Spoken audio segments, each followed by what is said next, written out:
चोर न लेबे दिन दिन बढ़त सबाई पाया जिन्हें नाम रतन दत्त। हमारे संत महापुरुष कहते हैं उसी नाम का सुमिरन हमें करना है, क्योंकि हम जैसा कर्म करेंगे तो हम आपका संचित वैसा ही जन्म होगा और प्रारब्ध में वही हम आपको प्राप्त होगा। हमेशा संत महापुरुष हमें जगाने आते हैं, बुरे कार्यों से हमें रोकने के लिए हमारे मदद आते हैं और हमें सचेत करते हैं कि हे संसार के लोगों, मानव तन को प्राप्त की हो तो शुभ काम करो और शुभ काम में देरी मत करो। पर हम आप महात्मा को ही समझा देते हैं कि बाबा आप चिंता मत कीजिए, मैं सत्संग करूंगा, सत्संगी बनूंगा, पर कुछ दिन की बात, अरे पल भर की भरोसा, कुछ दिन की बात कब करोगे? महात्मा प्रश्न करते हैं कि कब करोगे? तो कहते बाबा चिंता मत कीजिए, बस छोटा लड़का का शादी करा दीजिए, उनका तो संतान को पाल पोस के थोड़ा बड़ा कर दो, फिर उसके बाद तो बाबा जी ही कर जाओ। भाई पल भर की भरोसा, आप समय को टाल मटोल क्यों कर रहे हो? टाल मटोल मत करो, क्योंकि टाला टोली में दिन रीता, एक नहीं युग बहुतों बीता, जब खबर नहीं पल का तो भरोसा क्या करो? जब पल भर की ठिकाना तो कल के भरोसे समय को क्यों टाल मटोल? और ये मत सोचिए कि हमारे संत महापुरुष हमें जगाने नहीं आते, सुबह हम आपको हमेशा जगाने आते हैं, हमें सावधान करते हैं कि गलत कार्यों से अपने आप को बचाओ। आप लोग भली भांति जानते हैं, आप सभी को पता है कि कर्म के जो फल है वह क्या संत महापुरुष नहीं जानते?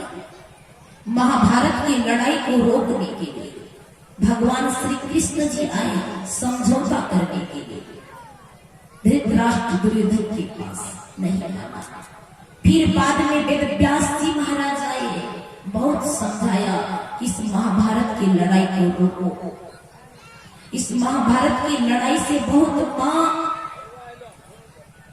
पुत्रहीन हो जाएगा, कोख सुना हो जाएगा, बहुत मां बहन विधवा हो जाएगी, उनके सुहाग उजड़ जाएंगे, बच्चे अनाथ हो जाएंगे, पिता का साया उठ जाएगा, खून की धारा बहेगी।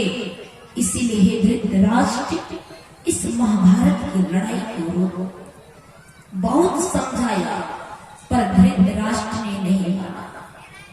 फिर भी कुछ सचेत हो जाए यह सोचकर वेद व्यास जी महाराज ने धृतराष्ट्र के पास संजय को रखा और संजय की दिव्य दृष्टि प्रदान की, ताकि महाभारत की लड़ाई में धृतराष्ट्र का पुत्र मरे और उसका खबर उसको सुनने को मिले।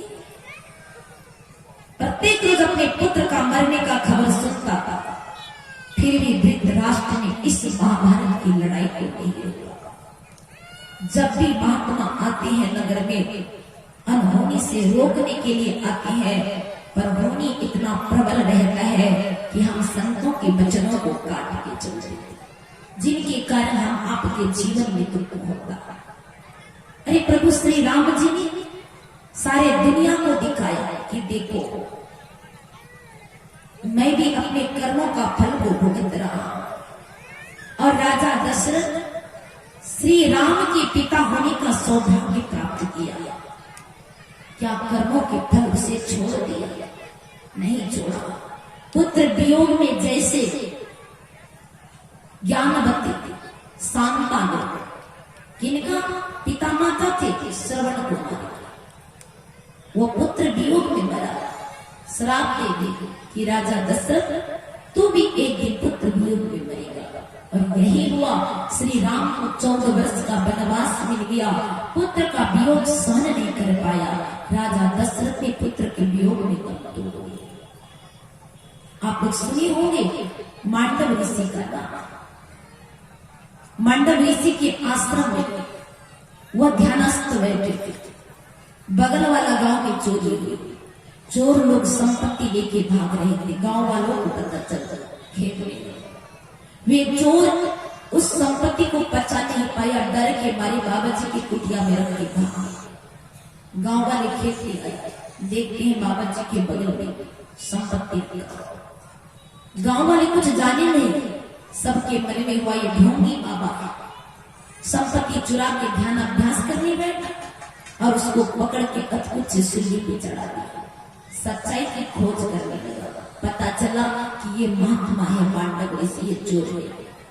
अब कच्चे सूली से उसको 24 घंटा के बाद जब निकाला तो सारे नगरवासियों से क्षमा मांगने लगे कि महाराज हम लोगों से भूल गए। महाराज ने कहा तुम लोग दोषी नहीं हो, दोषी तो यमराज है, मैं उसे छोड़ूंगा। और मांडव ऋषि सीधे यमराज के पास पहुंचे, बोले यमराज जी आज तक मैंने कोई ऐसा पाप नहीं किया, फिर आपने ऐसा दंड मुझे क्यों दिया? यमराज जी कहते मांडव ऋषि आप जब 5 साल के थे तो आपने क्या किया? एक पुतली को आपने पकड़ा, उसको क्या कहते हैं आप लोग?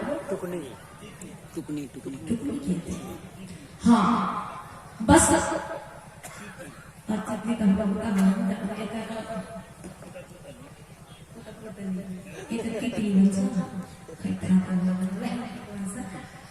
अब देखिए उसको पकड़ा, उसकी पूंछ को थोड़ा ढक के फेंक दिया और एक छोटा सा सिनका डाल दिया, थोड़ा सा फिर किया और उसको निकाल के उड़ा दिया।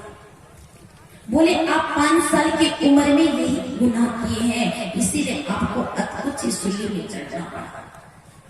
मांडव ऋषि ने बोला कि कितना समय मैंने वो काम किया? बोले 5 मिनट।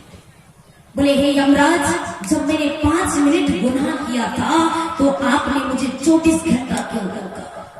यमराज जी कहते ब्याज नहीं बढ़ेगा, ब्याज बढ़ेगा। आप शुभ काम करोगे तो उसका भी ब्याज बढ़ेगा चक्रवर्ती, और आप अशुभ काम करोगे इसका भी ब्याज बढ़ेगा, इसीलिए भैया सावधान हो जाओ। मांडव ऋषि क्रोधित हो गए, कहा मैंने 5 मिनट गुनाह किया था तो 5 मिनट आप मुझे दंड देते, पर आपने मुझे 24 घंटा दंड दिया है, इसीलिए हे यमराज मैं तुम्हें श्राप देता हूँ कि अगला जन्म तू दासी पुत्र हो जाना। और वही यमराज दासी पुत्र विदुर हो गया। बोले नीति के पीछे तू माथा घुराते ही मर जाएगा। विदुर नीति को दासी पुत्र, तो ये कर्मों का जो बंधन है ना कभी किसी को नहीं छूटा। इसलिए हमारे संत महापुरुष कहते हैं कि न संसार के यहाँ लोग सुखी हैं, जो मर के गए न वहां सुखी है। तो आखिर संसार में सुखी कौन? ब्रह्मा विष्णु महेश्वर दुखिया जिन यह रहा चलाई, जोगी दुखिया जमगम दुखिया तपसी को दुख दोनों को, आशा कृष्णा सब कोई व्यापे कोई महल न सुना। संसार दुखालय है, इसलिए इस दुखालय रूपी संसार में सुखी कोई नहीं है। तो आप कहेंगे फिर आप लोग सत्संग क्यों करते हैं? तो हमारे संत कबीर साहब कहते सुखी है वो कौन? संत सुखी मन जीते।